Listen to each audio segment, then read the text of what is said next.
Have you ever felt that strange shiver when you realize you thought of someone, and seconds later that person calls you?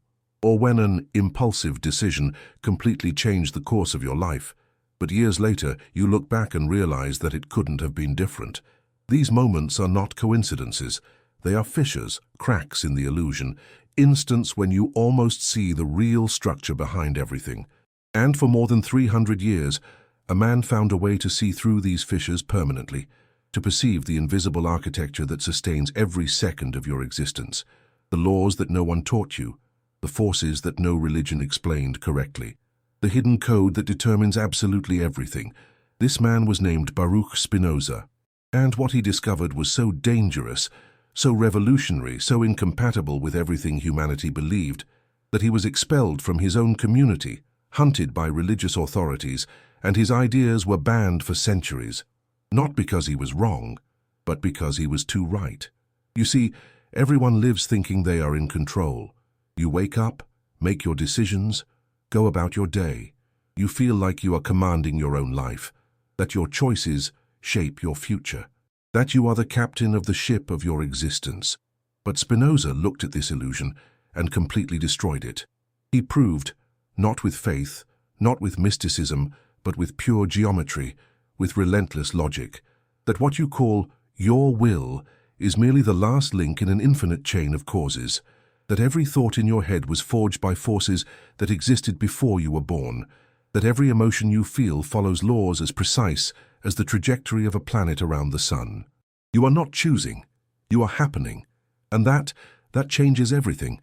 Imagine a domino, then another, and another, trillions of them, stretching back to the very first moment of existence, each one falling because the previous one fell, none of them deciding to fall, just obeying the inevitable physics of impact.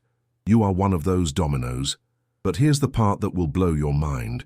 You are a conscious domino, a piece of the universe that woke up and started observing itself.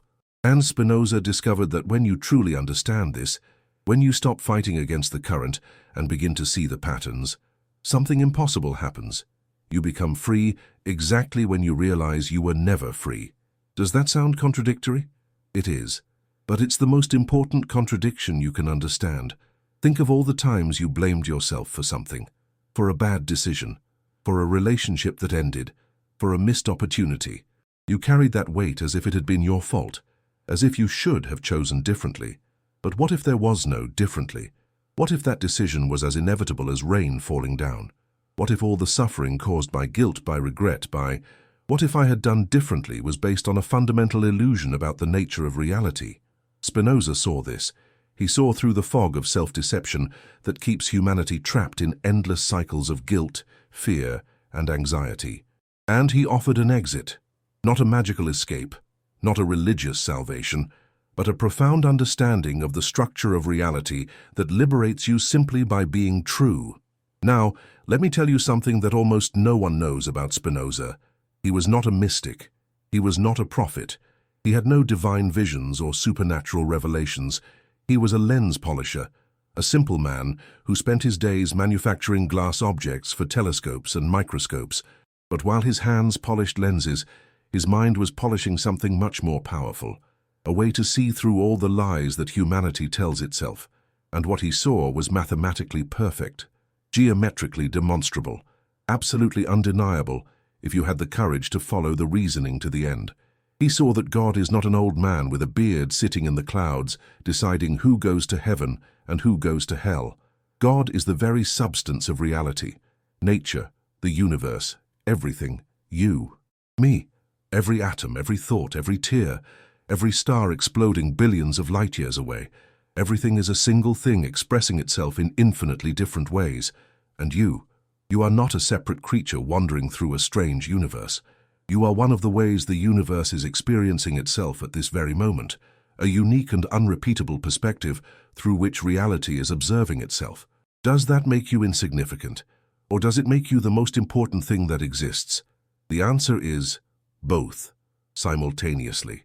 And learning to live in that paradox is what Spinoza called wisdom. He discovered that your emotions are not incomprehensible mysteries. They are forces with specific directions and magnitudes, Some increase your power to exist, to think, to act. Others diminish it. And you can map these forces with the same precision that a physicist maps gravity. He discovered that love is not a vague and romantic feeling. It is a force that increases your capacity to understand reality.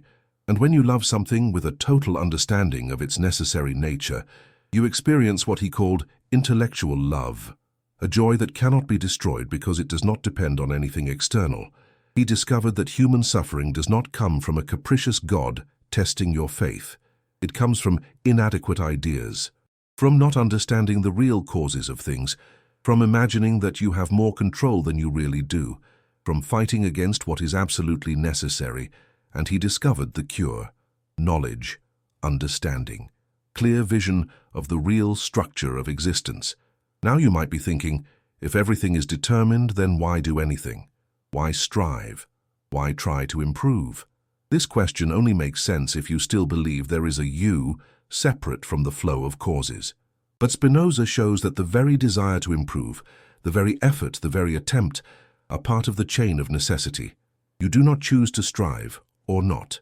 You strive or do not strive according to your nature and the forces acting upon you. But, and here's the secret, understanding this does not make you passive. It makes you strategic, because when you understand the real laws that govern your psychology, your emotions, your actions, you can work with them instead of against them. It's like learning the laws of physics. You cannot fly because you wish, but you can build an airplane because you understand aerodynamics. Similarly, you cannot be happy just because you want to, but you can increase your joy because you understand the causes that produce it. Spinoza lived poor, alone, sick, rejected by Jews and Christians alike, but he died with a smile on his lips, not because he was a masochist, not because he liked to suffer, but because he had seen beyond the veil.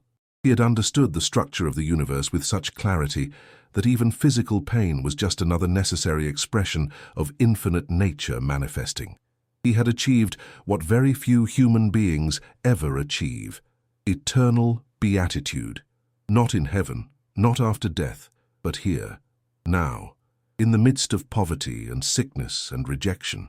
Because beatitude does not depend on external circumstances. It emerges from perfect understanding. You are about to discover exactly what he understood: the exact laws, the invisible forces, the hidden geometry of human destiny. And when you truly grasp the structure behind everything, you will realize something shocking. You always knew this. At some deep, unconscious level, you always felt there was something more, an order behind the chaos, a pattern behind the randomness, a necessity behind the apparent freedom. Spinoza just named, shaped, and rigorously demonstrated what your soul was already whispering. And now you will hear it loud and clear. The veil is falling, the truth is emerging, and on the other side of it is you, who you have always really been, who you will always be, who you cannot help but be. Get ready, because what comes next is not comfort. It is not false hope. It is not a promise of heaven or salvation. It is something much more valuable. It is the naked truth about the structure of reality. And the truth, as Spinoza proved, is the only thing that truly liberates. Baruch Spinoza was born in 1632 in a Jewish community that had fled the Portuguese Inquisition. His father was a respected merchant, his family was integrated into society, and the future of young Baruch seemed mapped out. He would take over the family business, marry a good Jewish girl, have children, and die peacefully surrounded by his community. But the universe had other plans for him. Since childhood, Baruch was different, not in the obvious way that makes a boy excluded at recess, but different inside where no one could see. He had a hunger, a visceral need to understand, not just to memorize the sacred scriptures, any dedicated student could do that, but to truly understand, to penetrate the deep layers of reality and touch the fundamental structure of things. His teachers quickly recognized his brilliance. By the age of 15, he had already mastered Hebrew, Portuguese, Spanish, and Latin. He read the Torah with a fluency that impressed the older rabbis. But he also asked questions, uncomfortable questions, questions that should not be asked. Rabbi, if God is perfect and complete, why would he create a universe? Was he incomplete before? Did he feel loneliness? Need?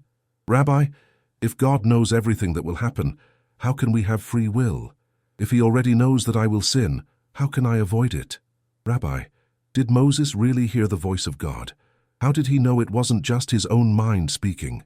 At first, the masters tried to answer. They offered traditional explanations, accepted interpretations, the answers that had satisfied generations of scholars before him. But Spinoza was not satisfied, because he was not seeking comfort, he was seeking truth, and the truth, he was beginning to realize, was much stranger and much more beautiful than any religious tradition was willing to admit. At 20, after his father's death, Baruch took over the family business, but his heart was not there. While he negotiated prices for dried fruits and olives, his mind wandered into forbidden philosophical territories. He began to attend circles of liberal Christian thinkers. He read Descartes voraciously. He studied the new science that was exploding across Europe. Galileo, Copernicus, the laws of motion, the astronomy that placed the Earth not at the center of the universe, but as just another planet orbiting the sun. And the more he studied, the more a terrible and inevitable conclusion formed in his mind. Everything he had been taught was, at best, a gross simplification of the truth. At worst, it was completely false. God was not an anthropomorphic being sitting on a throne judging human actions. The universe did not operate through miracles or whimsical divine interventions. The Torah was not the literal word of God dictated to Moses. It was a document written by humans, full of contradictions, historical errors, and mythology borrowed from other cultures. And free will, that precious belief that each person was the master of their destiny, responsible for their choices, deserving of reward or punishment based on their free actions, an illusion, a beautiful, comforting illusion, but still an illusion. In 1656, at the age of 23, Baruch Spinoza was summoned before the synagogue council. The atmosphere was tense. The elders looked at him with a mix of sadness and anger. This brilliant young man, this prodigy who could have been a great rabbi, was destroying himself with his dangerous ideas. And worse, he was infecting others with his doubts. They offered him one last chance, a generous annual pension, continued acceptance in the community. All he had to do was be quiet, stop questioning publicly, keep his doubts private, pretend to believe. Spinoza looked at the faces of the men who had taught him as a child, men he respected, men who loved him, in their way, and he saw fear in their eyes, fear of what would happen if people began to think like him, if they began to question, if the authority of the scriptures were undermined. He could have accepted. He could have lived a comfortable life of silent hypocrisy. Thousands of men do exactly that. They smile, they agree, they attend rituals, they murmur prayers, and in their private minds they think whatever they want. But Spinoza could not do that. There was something in him, a steely integrity, a need to live according to his convictions, that made lying impossible. He refused. And then came the herem, the excommunication, read aloud in the synagogue, with the candles extinguished one by one as the words were pronounced. The words that would cut him off from his people, from his family, from everything he had known. With the judgment of the angels and the saints, we excommunicate, expel, curse, and execrate Baruch de Spinoza. Cursed be he by day, and cursed be he by night. Cursed when he lies down, and cursed when he rises. No one shall communicate with him orally or in writing, nor show him any favor, nor remain with him under the same roof. Spinoza left the synagogue for the last time. He was 23 years old. He was alone, cut off from everything he knew. His family could not speak to him. His childhood friends had to cross the street when they saw him. He should have been destroyed. He should have fallen into despair. But something strange happened. He felt free. Spinoza changed his name from Baruch, which means blessed in Hebrew, to Benedictus, which means the same thing in Latin, a symbolic change. He was not rejecting his essence. He was merely translating it into a more universal language.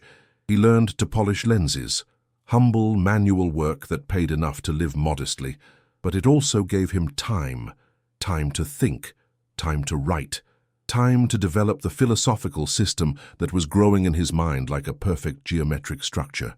And while his hands polished glass, transforming rough surfaces into perfect transparencies that allowed scientists to see distant stars and microscopic cells, His mind was doing something similar, polishing human perception of reality, removing the distortions of superstition and prejudice until the truth could be seen with crystalline clarity.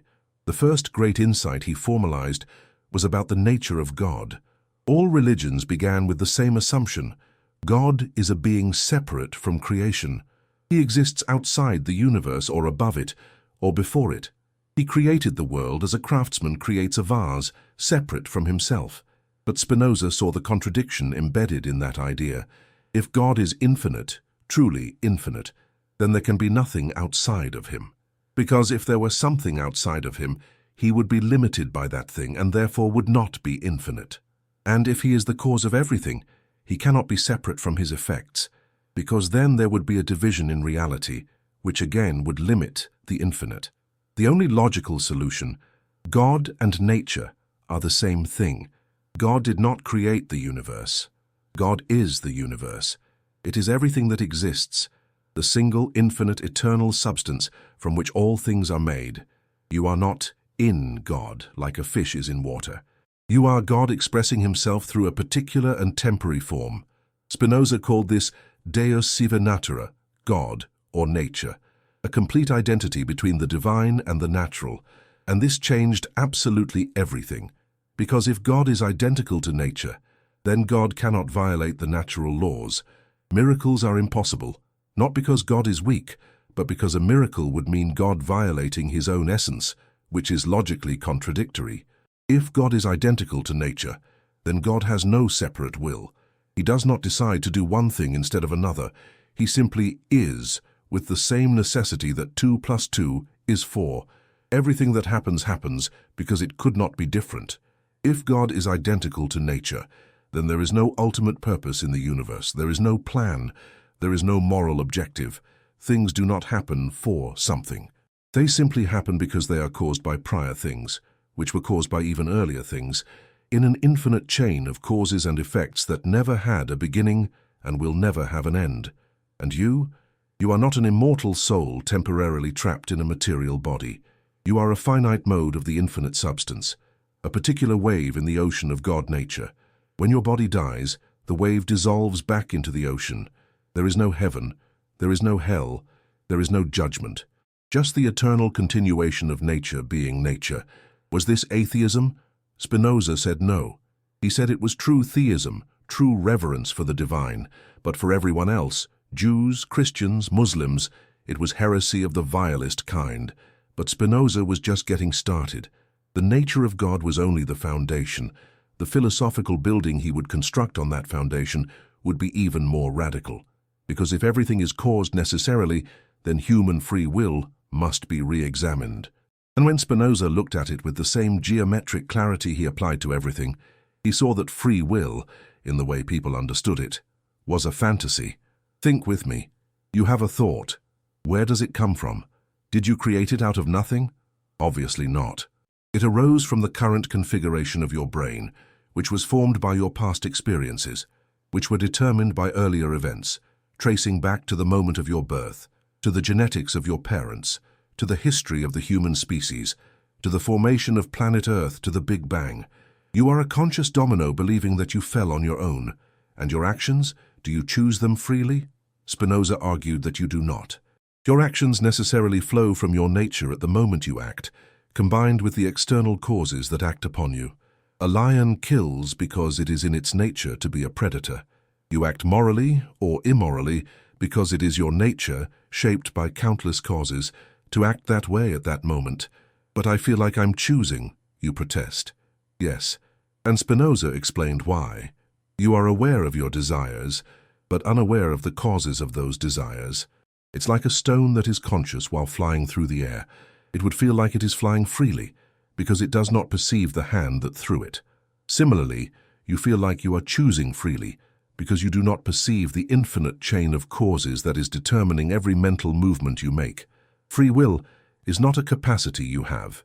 It is an illusion that arises from the partial ignorance of the causes that move you.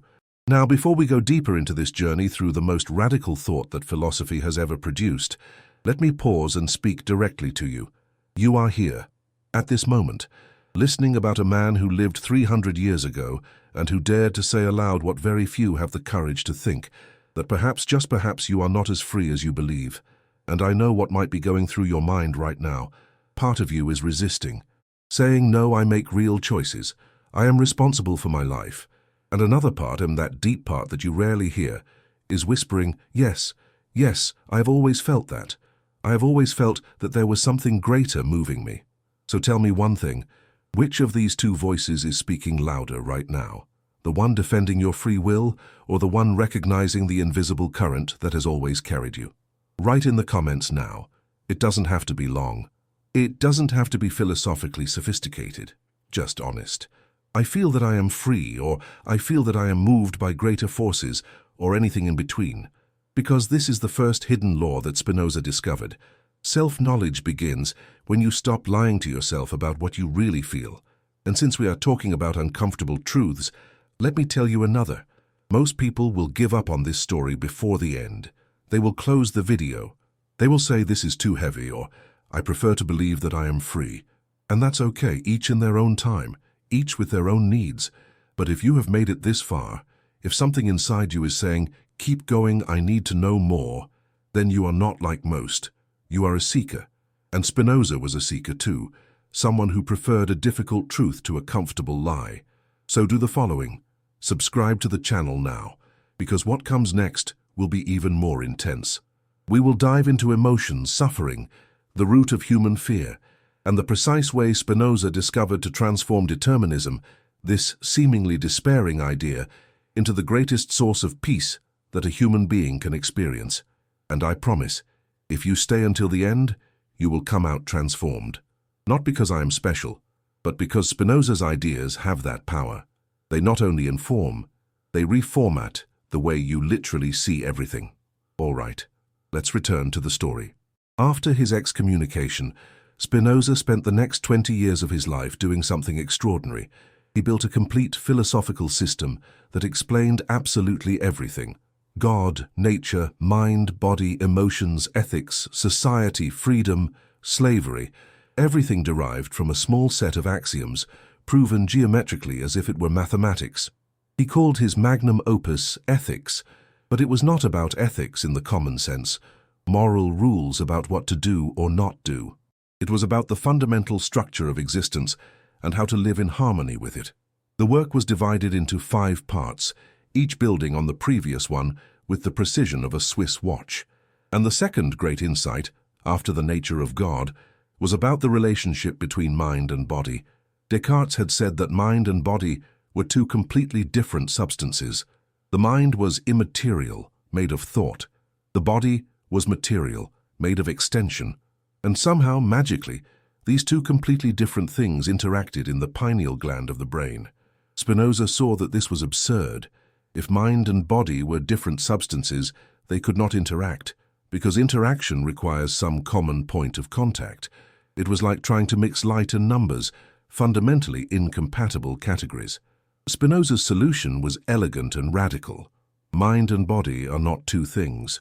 They are two aspects of the same thing, two ways of perceiving the same event. Imagine a circle drawn on paper. You can describe it mathematically, its equations, its geometric properties, or you can describe it physically, the ink, the paper molecules, the material properties. These are two different descriptions of the same thing. There is no interaction between the mathematical and physical description. They are just different perspectives on a single reality. Similarly, what you call your body and what you call your mind are the same event seen from two angles. When you decide to move your arm, it is not your immaterial mind causing movement in your material body. It is a single event that appears as decision when viewed from the mental angle and as movement when viewed from the physical angle. Spinoza called this parallelism. Mind and body do not interact. They run parallel because they are the same process expressed in two different languages, and this meant something profound. Everything that happens in your body has a mental correlate, and everything that happens in your mind has a physical correlate. You cannot have a thought without a corresponding physical change in your brain. You cannot have a physical change without a corresponding mental experience. You are a unit, a unique mode of the infinite substance expressing itself simultaneously as matter and thought. But the practical application of this idea was even more powerful. It meant that if you want to change your mind, you can work through the body, and if you want to change your body, you can work through the mind, not because one causes the other, but because they are aspects of the same process. Centuries before psychosomatics were recognized by medicine, Spinoza already knew your thoughts affect your physical health not by magic, but by identity. They are not separate, and more. It meant that your emotions were not mysterious events happening in some immaterial realm. They were physical forces, measurable in principle, as real as gravity. They had directions, magnitudes, predictable effects. This led Spinoza to his third great insight, the geometry of emotions. Spinoza dedicated the third part of ethics to map human emotions with mathematical precision, and what he discovered was surprising. There are only three basic emotions. Everything else is a variation or combination of these three. First, joy, Laetitia, the experience of your power of existence increasing. When you learn something new, when you overcome a challenge, when you connect deeply with another human being, you feel joy because your capacity to act, to think, to exist is expanding. Second, sadness, tristitia, the experience of your power of existence decreasing. When you lose something important, when you fail, when you feel powerless, you feel sadness because your capacity to act is being constrained. Third, desire, cupiditas, the fundamental effort of each thing to continue existing and increase its power. It is not just a feeling, it is the very essence of being a living thing. Everything that exists strives to persist in its existence. And all other emotions, love, hate, hope, fear, envy, gratitude, anger, compassion, are variations of these three basics, combined with ideas about their causes. Love, it is joy, accompanied by the idea of an external cause. You feel expanded by someone or something. Hate, it is sadness accompanied by the idea of an external cause. You feel diminished by someone or something. Hope, it is unstable joy arising from the idea of something future, whose occurrence you doubt. Fear, it is unstable sadness arising from the idea of something future, whose occurrence you doubt. Spinoza mapped 48 basic emotions and showed how each arose necessarily from combinations of the three primary ones. And then, and here is the crucial point, he showed how these emotions enslave us when we do not understand them, and how they liberate us when we fully comprehend them. The fourth part of ethics had a disturbing title, On Human Servitude, or the Forces of Emotions. Servitude, slavery. Strong words, but Spinoza was deliberate in his choice, because he saw that most human beings live in a particular form of slavery, slavery to passions. And here he made a crucial distinction. He divided all mental states into two types, actions and passions. An action is a mental state that arises mainly from its own nature. You understand its causes. You are in control within the limits of what is possible. A passion is a mental state caused mainly by external forces. You do not understand its causes. You are controlled by them. Most people spend their entire lives dominated by passions. A rude comment, and you are furious.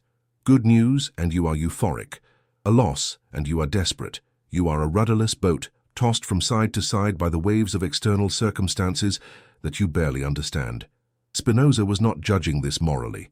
He was not saying you are weak or you should be better. He simply observed, when you do not understand the real causes of your emotions, you are passive towards them. They happen to you, and when you are passive, you are weak. Your power to exist is diminished, but there is a way out. And the way out is not to suppress emotions. It is not to deny them. It is not to pretend that you do not feel what you feel. The way out is understanding. Let me give you a concrete example of how this works. Imagine that you are furious with someone. This person betrayed you, lied to you, deliberately harmed you, and you feel anger boiling inside you, a desire for revenge, fantasies of retaliation. The traditional religious response would be, you must forgive. Anger is a sin.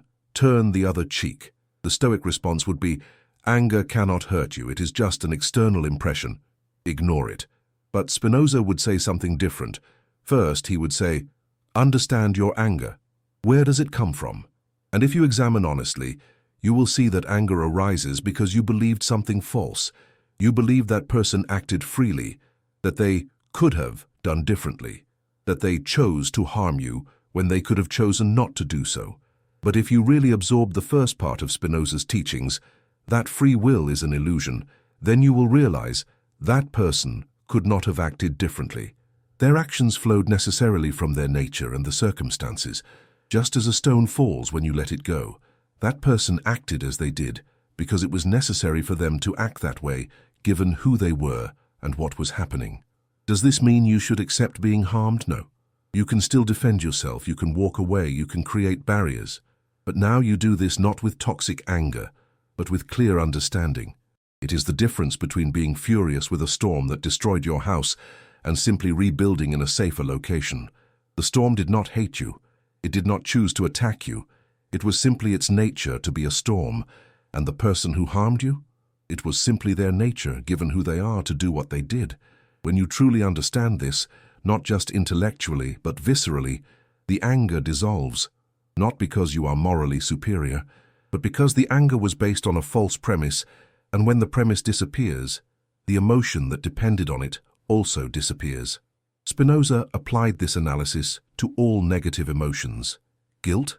It arises from the false belief that you could have acted differently, but given who you were at that moment, given the causes acting upon you, you could not have done differently. Guilt is irrational. Regret, based on the same illusion. You did what your nature dictated at that moment. Learning from mistakes is wise. Torturing yourself with what-ifs is a waste of energy. Envy? It arises from comparing your path with someone else's path and feeling that you should be where they are. But each person is determined by unique causes. Comparison is absurd. Hope and fear, both based on uncertainty about the future. But if you understand that the future is determined by current causes, you can analyze probabilities rationally instead of being tossed between irrational hope and fear. Pride and shame, based on the belief that you are responsible for who you are, but you did not create your own nature. It was formed by causes that preceded your consciousness. One by one, Spinoza dismantled negative emotions by showing that they were based on inadequate ideas, confused perceptions of reality that do not capture the real causes of things. And then he showed that the more you replace inadequate ideas with adequate ideas, clear understandings of the real causes, the more you move from passion to action, from being controlled by your emotions to understanding them so well that they no longer dominate you. But here is the most subtle and important point. Understanding your emotions does not mean eliminating them. It means transforming them. When you understand that your love for someone arises because that person increases your power to exist, you do not stop loving. You love more deeply because your love is now informed, conscious, active, instead of passive. When you understand that your sadness is your body-mind registering a decrease in power, you do not deny the sadness. You feel it completely, but without losing yourself in it, because you understand its function and its causes. When you understand that your desire to create, to learn, to connect with others, is the expression of your conatus, your fundamental effort to exist and increase your power, you do not suppress that desire. You channel it intelligently, choosing, within the limits of determinism, the actions that truly increase your power instead of those that merely seem to do so. Spinoza was proposing something radically different from both religious asceticism and unrestrained hedonism. He was saying feel everything, but understand everything, and in understanding transform blind passion into clear action. And here we arrive at one of Spinoza's deepest concepts, the intellectual love of God. Remember that God and nature are the same thing, that everything that exists is a mode of the infinite substance, that every event, every person, every thought is a necessary expression of eternal nature. Well, when you fully understand this, not just as an abstract idea, but as a lived perception, something extraordinary happens. You begin to see everything as necessary, as perfect in its kind, as unable to be different from what it is. And when you see something as necessary and understand its complete causes, you cannot hate it. You cannot wish it were different. You can only love it, not in a sentimental sense, but in the sense of recognizing its necessity and rejoicing in its existence exactly as it is. It is like the difference between loving a river because it gives you water, utility-based love, and loving a river simply because it is magnificently a river, understanding-based love of its essence. Spinoza called this amor intellectualis Dei, the intellectual love of God. It is the emotion that arises when you understand the necessary nature of everything. It is a joy that does not depend on anything external, because it is not based on temporary circumstances, but on the eternal structure of reality. And here is the final secret of this emotion. It is eternal, not in the sense of lasting forever in time, but in the sense of transcending time, because it is based on eternal truths, not on temporary conditions. When you experience intellectual love, when you truly see and understand the necessity of something, you touch eternity. Because your mind is grasping something that has always been true and always will be true, and in that moment, you become part of the eternal. The fifth and final part of the ethics had the boldest title of all, On the Power of the Intellect, or on Human Freedom. Wait, freedom? But hadn't Spinoza spent all this time proving that free will is an illusion, that everything is determined, that you cannot choose to be different from who you are? Yes, exactly. And yet, he dedicated the final part of his magnum opus to explaining human freedom. The paradox resolves when you understand that Spinoza was using freedom in a completely different sense than usual. Freedom is not the ability to choose between alternatives. That is the illusion he dismantled.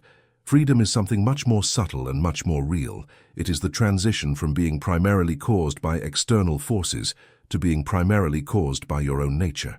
Let me explain with an analogy. A stone rolling down a mountain is completely determined by external forces: gravity, slope of the terrain, obstacles in the way. The stone has nothing to say about its trajectory. It is 100% passive. A plant growing towards the light is determined, but part of that determination comes from its own nature. The plant has an internal program that seeks light. It is still determined, but now part of the cause is within itself. An animal hunting is even more self-determined. It has instincts, memory, capacity for learning. Much of its behavior arises from internal processes, although it is still influenced by hunger, predators, external opportunities. And a human being who fully understands their own nature and the causes that act upon them reaches the highest possible level of self-determination. They are still determined. There is no escape from the chain of causes. But now most of the determination comes from their own understood essence rather than from blind passions caused by external forces they do not understand. This is Spinoza's freedom, not freedom from causality, but freedom through the understanding of causality. And Spinoza was even more specific about how to achieve this freedom. He offered practical methods, mental exercises, a kind of operating manual for the human mind. First method: when a negative emotion arises, do not suppress it. Examine it. Ask, what inadequate idea is causing this?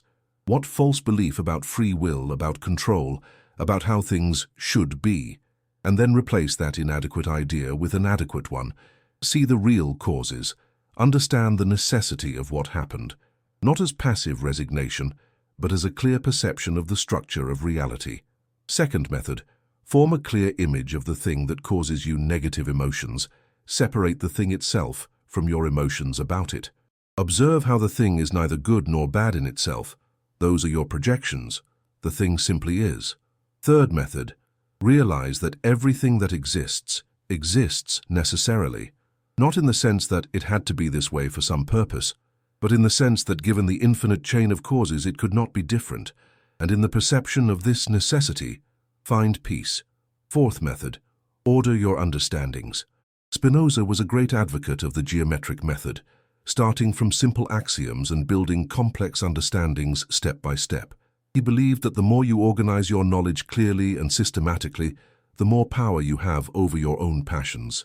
Fifth method: live according to reason, not in the sense of repressing emotions, but in the sense of using rational understanding to guide which emotions you nurture and which you let wither.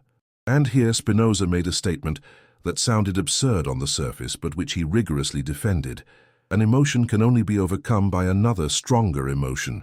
Pure reason cannot overcome passion. You cannot simply decide to stop feeling fear or anger or desire. Emotions are real, physical forces, with their own momentum. But what you can do is cultivate stronger emotions based on adequate ideas. And the more adequate the idea, the stronger the emotion that arises from it.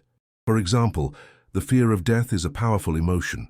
But when you understand that death is simply the dissolution of a particular mode back into the infinite substance, and that the substance itself is eternal, the fear diminishes.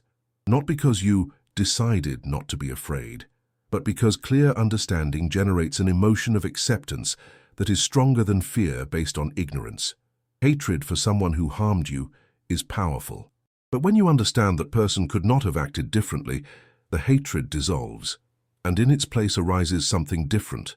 Not necessarily love, but perhaps neutral understanding, or even compassion for the person trapped in their own destructive nature.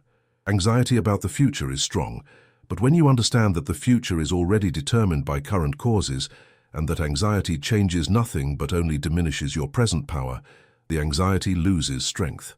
And in its place arises something more productive, rational planning based on probabilities, or serene acceptance of what is to come. Spinoza then reached his boldest conclusion: the truly free person does not need to think about death, about future rewards, about divine punishments. They live completely in the present, guided by understanding, experiencing joy in the very activity of understanding. He wrote a line that became famous: "The free man thinks of nothing less than death, and his wisdom is a meditation not on death, but on life." This was a direct attack on the entire Christian tradition that emphasized mortification of the flesh, preparation for death, focus on the afterlife. Spinoza was saying, forget that. Focus on living well now, on understanding now, on increasing your power to exist now. And what does it mean to live well? For Spinoza, it meant cultivating three main virtues: knowledge, understanding the nature of things as clearly as possible; active joy, increasing your power to exist through activities that flow from your own nature rather than being tossed by external passions; love, not possessive or needy love, but love that arises from understanding the necessary and beautiful nature of another person or thing. And here is the final insight: the more you develop these virtues, the more you become indestructible, not in the sense of physical immortality, but in the sense that your joy no longer depends on fragile external circumstances. It arises from the very structure of your understanding.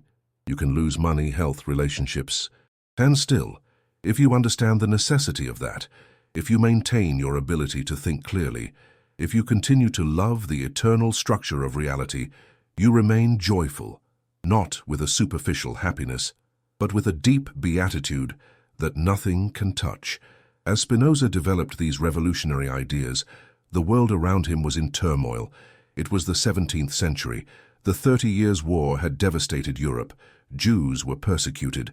Protestants and Catholics were killing each other over slightly different interpretations of the Bible. Philosophers were burned for heresy. And here was Spinoza, calmly polishing lenses and writing that all of this was based on fundamental illusions about the nature of reality. He knew he could not publish his complete work during his lifetime. It was too dangerous.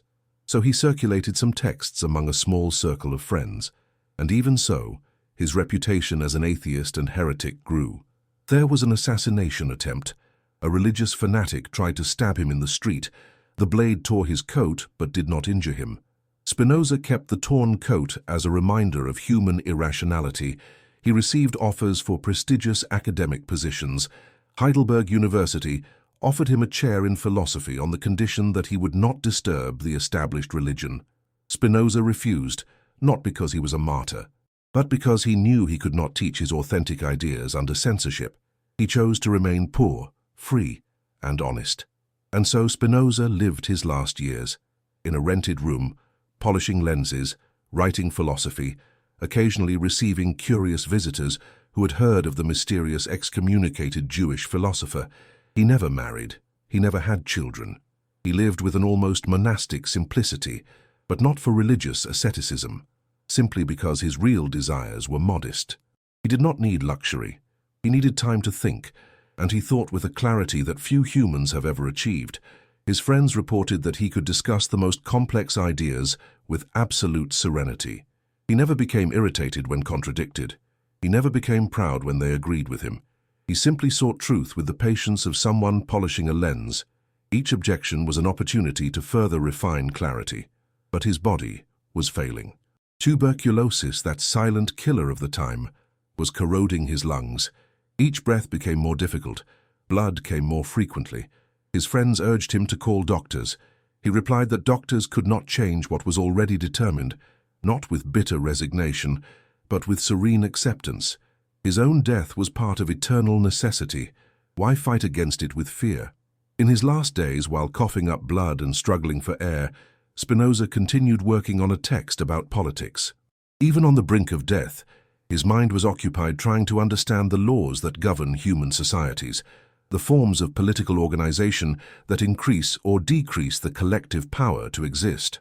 On the morning of February 21st, 1677, a Sunday, Spinoza asked the house owner to fetch a doctor, not because he had hope for a cure, but out of decorum, so that no one would say later that he had neglected basic care.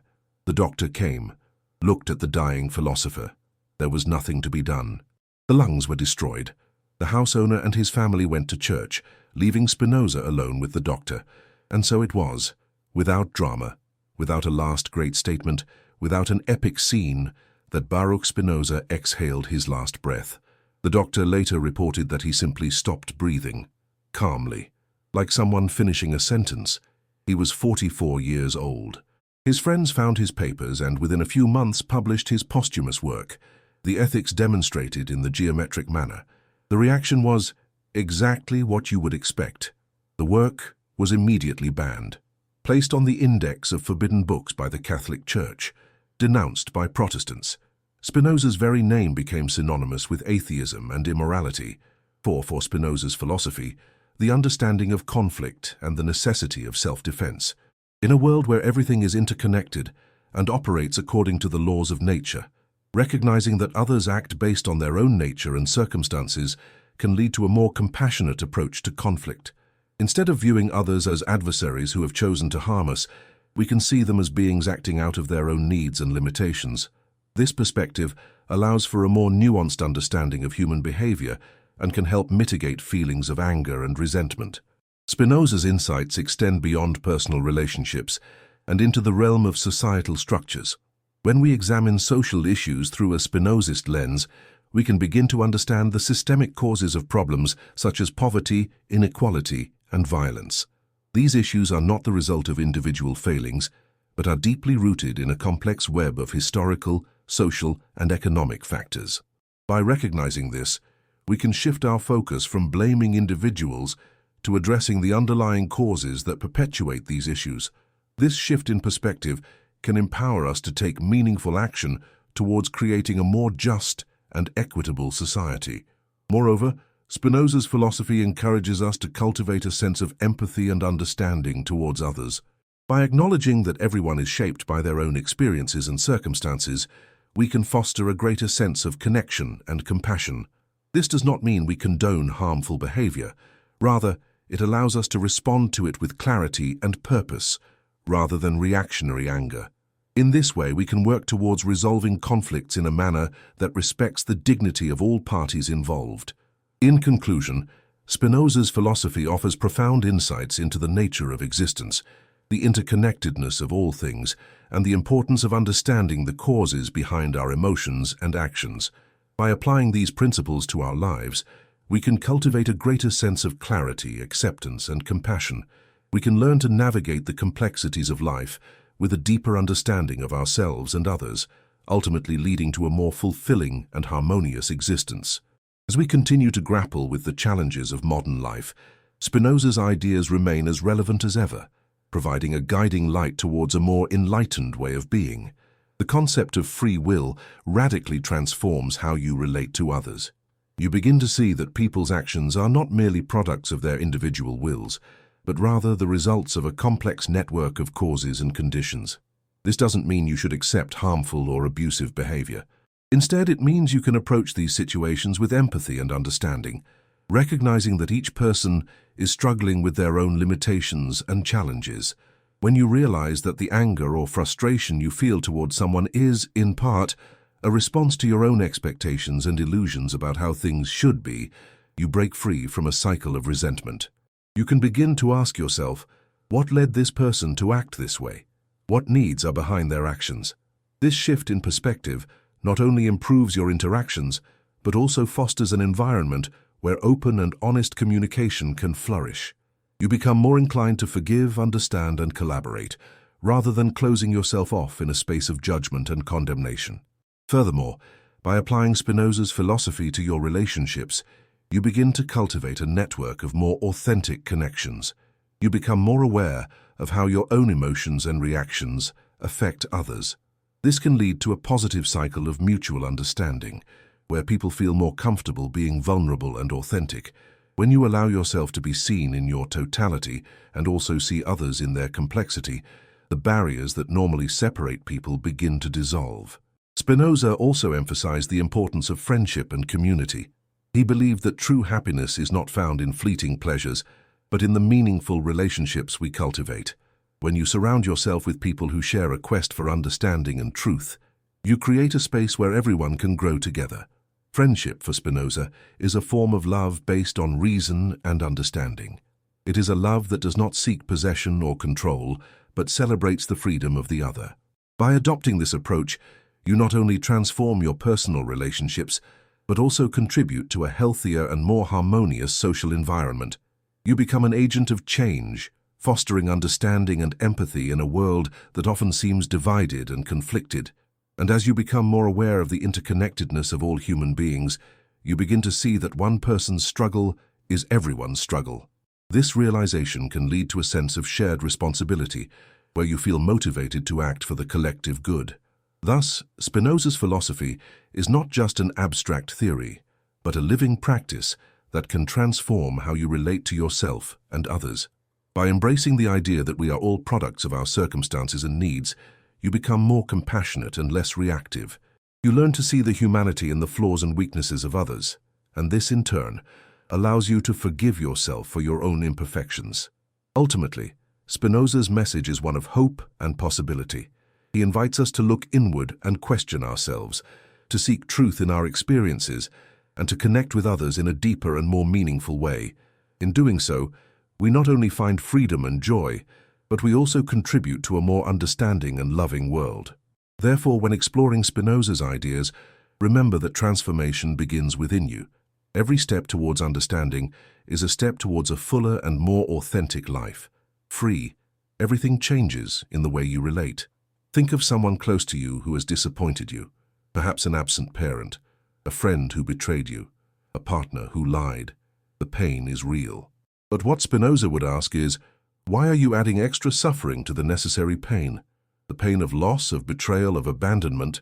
These are natural responses of your body-mind, registering a decrease in power. They are inevitable and even healthy. But the anger that comes from "they shouldn't have done that," that is optional. It is based on the illusion that they had an alternative. That person acted exactly as they had to act given their history, their brain chemistry, the pressures of the moment, the inadequate ideas operating in their mind. Not because they are bad, not because they hate you, but because it was necessary. And when you see this, really see, not just intellectually agree, the quality of your pain changes. It still hurts, but it is a clean pain, without the poison of resentment, without the fantasy of revenge, without the endless mental loop of "how could they?" Spinoza had a simple formula for healthy relationships. Seek people who increase your power to exist. Stay away from people who diminish you, not out of moral judgment, but out of practical necessity. If someone constantly drags you into inadequate ideas, into destructive emotions, into actions that diminish your power, you don't need to hate them, but you need to create distance, not as punishment, as self-preservation. And when you find people who help you think more clearly, who inspire you to understand more deeply, who increase your capacity for joy, those are the people worth spending time with. Not because they are better, but because there is a compatibility of natures that allows for mutual growth. Love for Spinoza was not blind feeling. It was the recognition that another person increases your power to exist. And the more you understand the nature of that person, their causes, their needs, their patterns, the deeper love becomes. It is the difference between falling in love with someone's image and loving someone as they truly are. The former is passion based on inadequate imagination. The latter is active love based on clear understanding. And here's something radical. Spinoza would say that you cannot truly love someone until you stop believing that they are free. Because as long as you believe they are free, you are constantly judging, comparing their actions to what they should have done. But when you see that they are simply their nature expressing itself, you can love them as they are, completely, without the filter of unrealistic expectations. It's like loving a tree. You don't get mad because the tree doesn't bear oranges when it's an apple tree. You simply appreciate the tree being perfectly an apple tree. Spinoza said, do the same with humans. They are their natures. True love is joy in that nature, not in some fictional version you wish they were. And perhaps the harshest lesson, you cannot save anyone. You cannot make someone understand what their current nature does not allow them to comprehend. You can offer ideas. You can be an example. But their change will come when the right causes align, not because you convinced or inspired them sufficiently. This does not mean giving up on people. It means having realistic expectations. It means offering help without the frustration of when it is not accepted. It means loving people where they are, not where you think they should be. It's strangely liberating. You stop carrying the impossible weight of trying to change people. And in that release, paradoxically, you often become more helpful. Because you are no longer coming from frustrated expectation, but from clear acceptance. Now let's go to what Spinoza said about suffering. Because if everything is necessary, if everything flows from eternal causes, why the hell is there so much suffering in the world? Spinoza's answer was simple and devastating. Suffering comes from inadequacy, from not understanding the real causes of things, from fighting against what is necessary, from wishing reality were different from what it is. Think of someone who lost everything in a fire. The physical pain, the material loss, these are real and inevitable. But the additional suffering of why me, this shouldn't have happened, the universe is unfair. That extra suffering comes from inadequate ideas about how the universe works. The universe is neither just nor unjust. It is neither cruel nor kind. It simply is. Fires happen because physical conditions align in certain ways. There is no purpose. There is no lesson. There is no divine test. Just causes and effects. When you truly understand this, suffering does not disappear. But its quality changes. It's like the difference between being hit by a stone thrown maliciously versus being hit by a stone that fell due to gravity.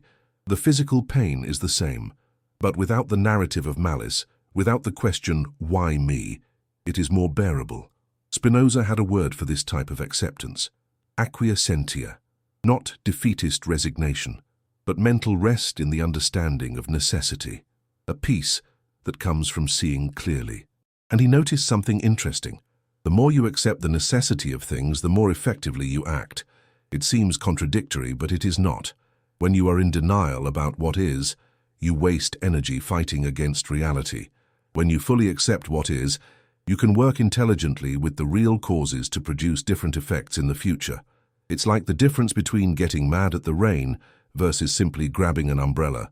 Anger doesn't dry you off. Acceptance followed by appropriate action does. But what about the great tragedies? The death of loved ones, terminal illnesses, systemic injustices. How would Spinoza deal with these? First, he would say, feel fully. The sadness of loss is natural and necessary. Don't suppress it, but also don't add inadequate ideas that amplify suffering. My mother died. Natural, necessary sadness. My mother died and God punished me. The universe is cruel, this shouldn't have happened. Additional suffering based on inadequate ideas.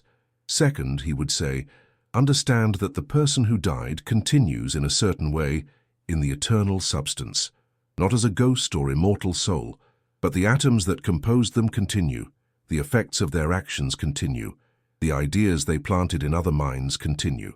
Nothing really disappears, it just changes form. Third, he would say, honor the person by increasing your own power to exist. The best way to honor someone who increased you is to keep growing, not out of obligation, but because it is how necessity flows. And what about injustice? Spinoza was pragmatic. He knew that societies operate through power, not abstract justice. But he argued that stable societies are those where power is distributed in such a way that more people can increase their power to exist. So fighting against injustice was not about doing the right thing. in an abstract moral sense. It was about reorganizing social forces to allow for more flourishing. And you do this not with moral anger, but with clear strategy based on understanding the real causes that keep unjust systems in place. Successful social movements, he would say, are those that understand the real causes of what they fight against and work intelligently with the available forces to produce change. Movements that operate on pure moral indignation without strategic understanding tend to fail or make things worse. Let's talk about something Spinoza never directly addressed because it didn't exist in his time: technology and social media. But if he were alive today, what would he say about you spending hours scrolling through endless feeds? About constant comparisons with other people's perfectly curated lives? About the bombardment of negative news 24/7? He would probably ask, does this increase or decrease your power to exist? And for most people, the honest answer is, it decreases dramatically. Every time you compare your real life with someone else's edited version, you are operating from an inadequate idea. You are seeing a tiny fraction of information, what they chose to post, and creating a complete narrative. They are happier, successful, prettier than I am. Every time you consume sensationalist news about atrocities you cannot affect, you are diminishing your power without gaining anything in return. Yes, awareness is important, but there is a difference between useful information and outrage pornography. Spinoza would say, be strategic about what you feed into your mind, because your mind is your primary instrument for increasing your power. If you fill it with garbage, it produces garbage. And here's something interesting. Spinoza would say that the very desire for constant social media checking comes from inadequate ideas about connection and value. You unconsciously believe that likes, value, that visibility, existence, that superficial digital connections replace real deep connections. All of these are inadequate ideas. They do not capture the real causes of human well-being. What truly increases the power to exist? Deep understanding, real connections, developed skills, healthy body, clear mind, meaningful creation. None of these come from infinite scrolling. So the Spinozist question is not, are social media bad? Nothing is good or bad in itself. The question is, how are you using it? Is it increasing your power or decreasing it? If you use to learn genuinely useful things, to connect meaningfully with people, to share creations that emerge from your increased power, great. If you use it for comparison, external validation, escape from discomfort that should be processed, you are enslaving yourself. And what about AI? What would Spinoza say about artificial intelligence? He would probably be fascinated. Here is a clear example of how complexity emerges from simple rules, how intelligence does not require an immaterial soul, how the mind is just a certain type of organization of matter. He would see AI as confirmation of his fundamental intuition. There is nothing mysterious about consciousness. It is a particular mode of material organization expressing itself as thought. The more complex the organization, the more sophisticated the mental expression. And he would say, use AI as a tool to enhance your power of understanding. But do not confuse information with wisdom. AI can give you data. Only you can transform data into proper understanding through clear reasoning. Now something practical that Spinoza never wrote explicitly, but is implied throughout his system. How to really change. Because you can agree with everything up to this point and still find yourself stuck in the same patterns. Intellectual understanding is not the same as lived transformation. Spinoza recognized this. That is why he emphasized that real change takes time. Old emotions based on inadequate ideas have momentum. You do not overcome them simply by deciding to think differently. The real process is more like gardening than construction. You plant seeds of adequate ideas.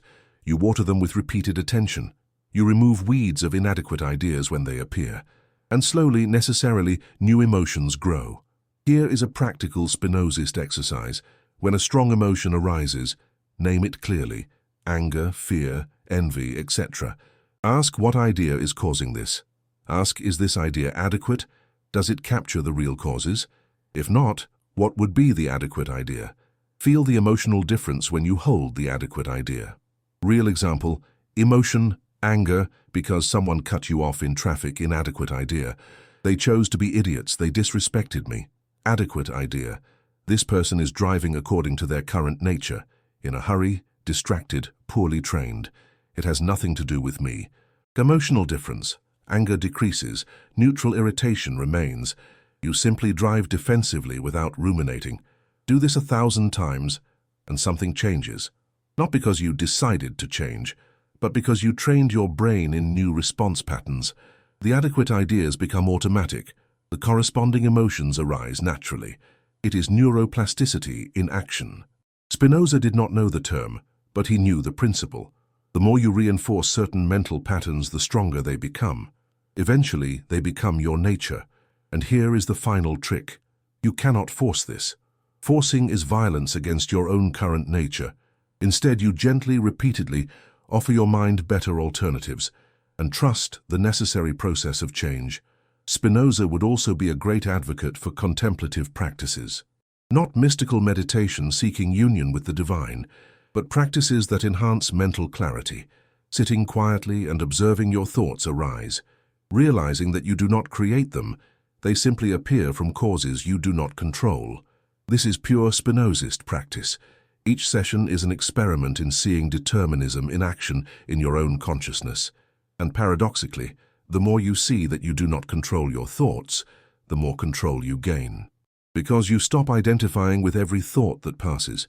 You see thoughts as natural events like clouds passing, and in the distance that this creates, you gain space to respond, instead of just reacting. There is a question that is probably echoing in your mind since the beginning. If everything is determined, why try anything? Why not just give up and let whatever happens happen?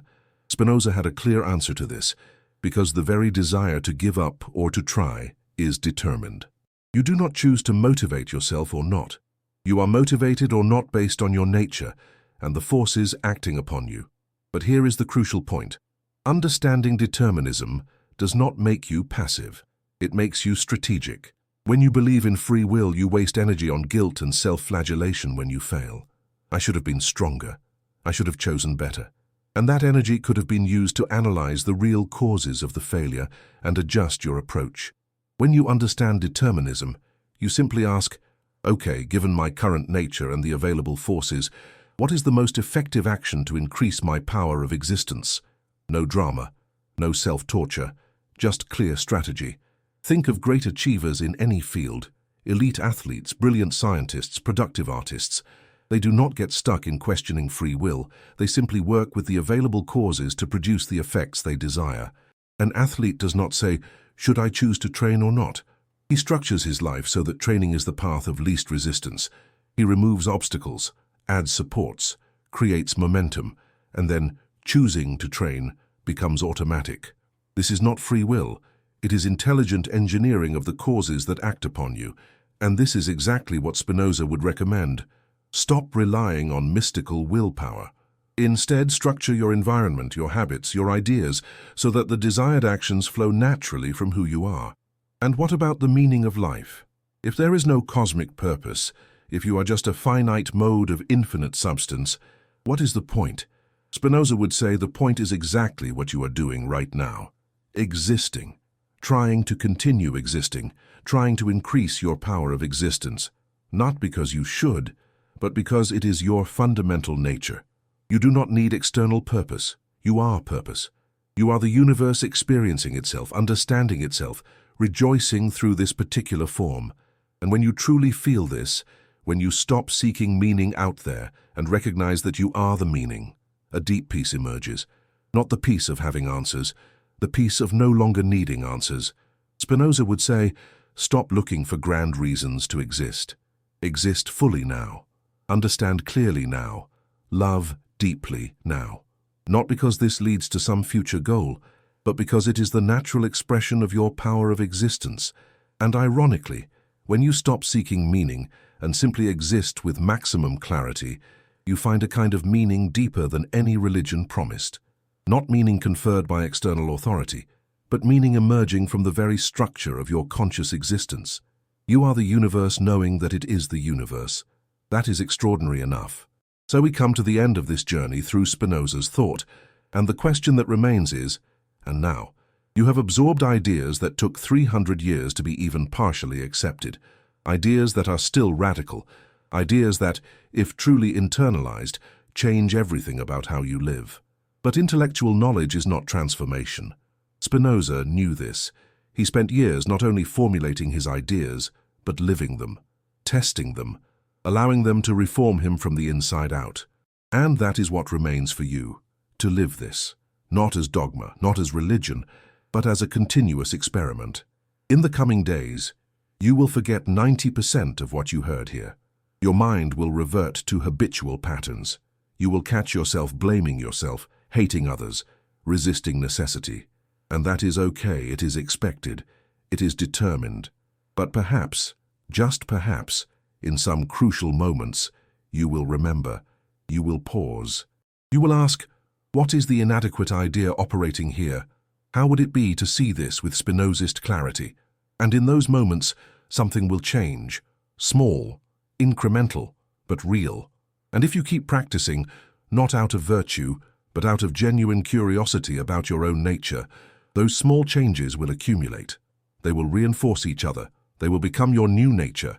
You will find yourself less anxious, less guilty, less bitter, not because you decided to be better, but because your ideas became more adequate, and better emotions necessarily flow from better ideas.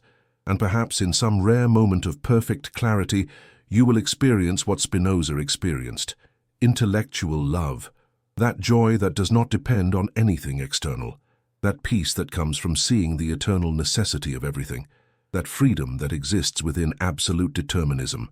It will not last. You are human, finite, subject to fluctuations. But the fact that you touch this once changes something permanently. You know it is possible.